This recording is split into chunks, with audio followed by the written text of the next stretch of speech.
আল্লাহ সবসময় ধরবে না।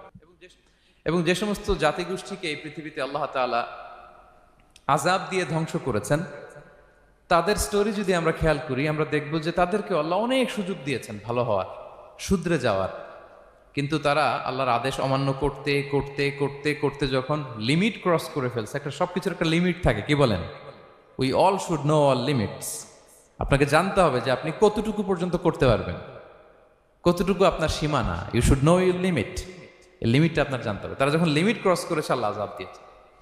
আপনারা সামুদ জাতির নাম শুনেছেন? তাদের কাছে আল্লাহ তাআলা একজন নবী পাঠিয়েছিলেন, নাম হচ্ছে সালেহ আলাইহিস সালাম।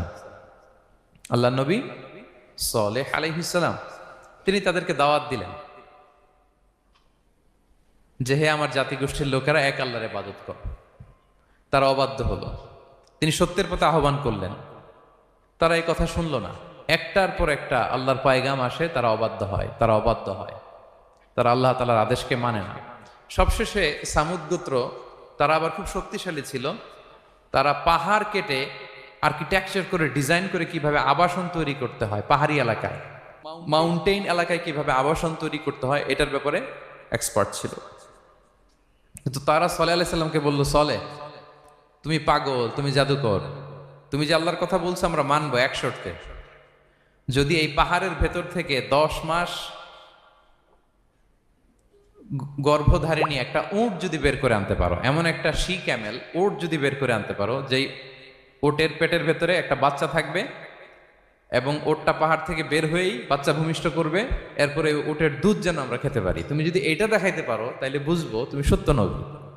দোয়া করলেন, আল্লাহ আমার এই জাতি সামুদ, তারা তো চেয়েছে যে পাথর ভেতর থেকে যদি একটা উট বেরোয়, ওর যদি বাচ্চা দেয় আর দুধ দেয়, তাহলে তারা তোমাকে মেনে নেবে। আল্লাহ তুমি মেহেরবানি করে এই মিরাকেল, এই মুআজিজা তুমি তাদের দেখিয়ে দাও। আল্লাহ তাআলা দোয়া কবুল করলেন। হাজার হাজার মানুষের সামনে চাক্ষুষ দিবালোকের মুহূর্তে পাথর ভেঙে একটা উট বেরিয়ে এলো বিশাল আকৃতির,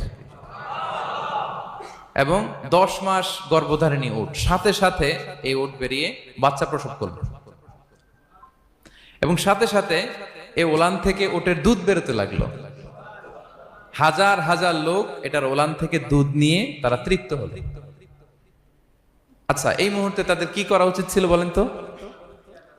আশহাদু আল্লাহ ইলাহা ইল্লাল্লাহ ওয়া আশহাদু আন্না মুহাম্মাদুর রাসূলুল্লাহ ওয়া আশহাদু আন্না সালিহান নাবিয়্যুল্লাহ, এটা পড়া দরকার ছিল না? দরকার ছিল। কিন্তু তারা একের পর এক গোয়ার তুমি করতে করতে করতে করতে চাক্ষুষ দিনের বেলা এত বড় একটা মুআজিজা দেখার পরেও তারা অস্বীকার করলো। সাল্লাল্লাহু আলাইহি ওয়াসাল্লাম বললেন,